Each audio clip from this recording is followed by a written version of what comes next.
په دې وخت کې څلور پیغمبران دا داسې دي چې دا جمدي دي. دوه پیغمبران دا په اسمان کې دي او دوه پیغمبران دا په ځمکه کې دي.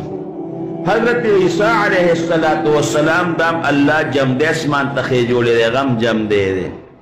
بل حضرت ادریس علیه السلام او دوه پیغمبران په ځمکه باندې هم جمدي دي. یو حضرت الیاس علیه السلام، بل حضرت حضر علیه السلام. قابل احترام دی زمون په مشرانو کې، او چې کله مسله یو بل طرف ته بوزي بیا به خامخا ذکر کوي. هغې فرمایلو دا روایات هم پې داسې اسرائیلي را نقل دي بعضې، او داسې وایي هم دي چې یاره څلورو پیغمبران چې دي نو داسې دي، څلور پیغمبران دا جمدي دي.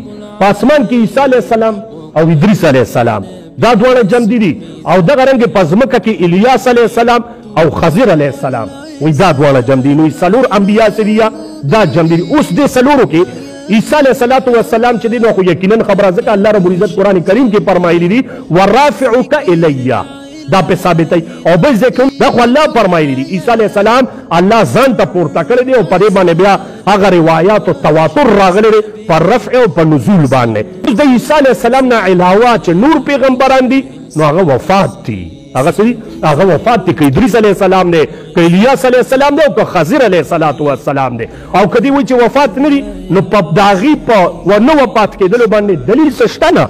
او که نو د قرآن فیصله ده. الله رب العزت قرآن کریم کې فرمایي وما جعلنا لبشر من قبلک الخلد. الله رب العزت خپل حبیب ته فرمایي افئن مت فهم الخالدون، ستا نه وړاندې مونږ د هیڅ بشر دپاره په دنیا کې همیشوالی دا نه دی ګرځولی چې یو بشر به په دنیا کې همیشه پاتې وي. او بله دا که ته وفات شي نو آیا دی به ژوندي پاتې شي؟ نه داسې نه. نو دا خو د قرآن د الله د کتاب څه دی؟ نص دی چې فیصله ده چې داسې څه شته نه. او بله خبره پکې دا ده چې الله قرآن کریم کې بیان فرمایلی دی واذ اخذ الله میثاق النبیین، الله د تمامو انبیاو نه وعده اخیستی او په عالم ارواح کې چې ستاسو په موجودګۍ کې که هغه پیغمبر راغی نو تاسو به په هغه باندې ایمان هم راوړئ او د هغه نصرت به هم کوئ. دا وعده د تمامو انبیاو نه په عالم ارواح کې اخیستې وه. نو که ته وایې خضر علیه السلام او الیاس علیه السلام جمدی دی، نو سوال دا راځي چې په بدر کې، په احد کې، په احزاب کې، په حنین کې آیا خضر علیه السلام یا الیاس علیه السلام د پیغمبر علیه السلام نصرت ته راغلي دي؟ نو که ته وایې چې نه دي راغلي نو بیا خو وعده ماته شو، الله ته وعده اخیستې ده. نو لحاظه دا په دې غټ دلیل دی چې هغې څه دي؟ هغې ژوندي نه دي، دا څه شوي دی؟ دنیا نه رخصت شوي دي. یا نو حدیث نه ثابت دي چې الیاس علیه السلام او خضر علیه السلام دواړه څه دي؟ وفات دي. او د ادریس علیه السلام باره کې هغه اسرائیلي واقعات دي چې کعب اخبار هغه څه کړي د هغې نه سره نقل دي دغه شانتې چې الله رب العزت ادریس علیه السلام څلورم اسمان ته وخېجو او په څلورم اسمان کې ته الله روح قبض کو.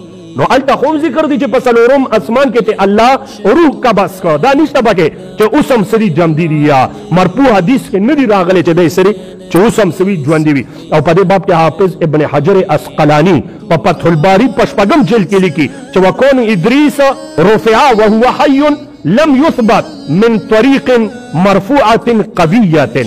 هیڅ مرفوع او صحیح حدیث کې دا خبره نه ده راغلې چې داسې شوي دي. نو هغې خو دې باره کې دا وایي. نو بیا دا ویلو چې څلور انبیاو زمونږ خپل مشران لوی شیخ هغه وایي چې څلور انبیا جمدي دي، نو دې سره به څه کوې؟